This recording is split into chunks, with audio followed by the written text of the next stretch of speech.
Assalamualaikum warahmatullahi wabarakatuh. Nama saya Teguh Satria Darmawan, NIM 21073080. Baiklah, di sini saya akan membahas materi tentang sistem suspensi. Apa itu sistem suspensi? Sistem suspensi adalah salah satu sistem yang ada pada kendaraan yang berfungsi untuk meredam getaran atau ayunan kendaraan ketika berada atau menginjak lubang. Maka sistem suspensi akan meredam getaran tersebut sehingga kenyamanan pengendara dapat terjaga dengan optimal. Suspensi memiliki dua macam tipe, yaitu suspensi independen dan suspensi tipe rigid. Suspensi rigid adalah salah satu sistem yang ada pada suspensi yang dimana roda kiri dan roda kanan dihubungkan dengan aksel tunggal. Aksel ini dihubungkan ke bodi dan frame melalui spring atau pegas. Suspensi rigid banyak digunakan pada roda depan dan belakang bus dan truk, pada roda belakang mobil penumpang. Salah satu keuntungan dari suspensi tipe rigid adalah konstruksinya yang lebih sederhana dan kuat. Tapi kelemahan dari sistem suspensi ini adalah karena roda satu sama lain yang mempengaruhi. Ketika roda kiri melewati lubang, maka roda kanan juga akan ikut terpengaruhi. Bodi kendaraan akan miring sehingga kenyamanan yang didapat akan kurang. Yang kedua adalah suspensi independen atau suspensi tipe bebas. Suspensi berbeda dengan tipe rigid dan yang dimana roda kiri dan kanannya dihubungkan dengan aksel tunggal.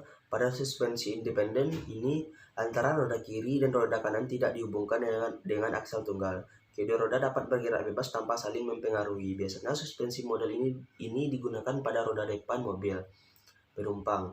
Sekarang suspensi model independen digunakan juga pada roda belakang mobil penumpang. Pada suspensi ini, ketika salah satu roda berada pada jalan yang berlubang, maka roda yang lain tidak akan terpengaruhi, sehingga kenyamanan yang didapat akan lebih maksimal. Suspensi ini memiliki unspring weight yang lebih rendah, sehingga menghasilkan kontak roda dengan jalan yang lebih baik, dan akan memperbaiki stabilitas pengemudian. Biasanya suspensi ini digunakan pada mobil penumpang, menawarkan kenyamanan yang lebih tinggi. Tipe ini memiliki kekurangan yang harganya lebih mahal dan konstruksinya lebih rumit. Baiklah, itu saja dari saya. Sekarang saya akan masuk tentang menganalisa apa saja kerusakan yang terjadi pada sistem suspensi dan bagaimana cara memperbaikinya. Kerusakan yang biasa terjadi pada suspensi adalah yaitu suspensi kaku atau mati. Biasanya ini tidak dapat diperbaiki dan biasanya suspensi akan diganti dengan yang baru.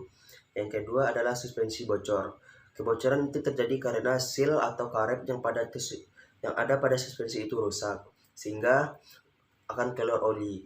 Maka perlu dilakukan perbaikan dengan cara mengganti seal, atau apabila kerusakan yang lebih parah, maka harus diganti guna menghindari kerusakan pada komponen lainnya. Yang ketiga adalah suspensi tidak meredam dengan baik. Itu terjadi karena pernya yang sudah kaku, maka juga perlu diganti. Baiklah, itu saja dari saya. Apabila ada kesalahan atau penyampaian kata yang tidak tepat, Assalamualaikum warahmatullahi wabarakatuh.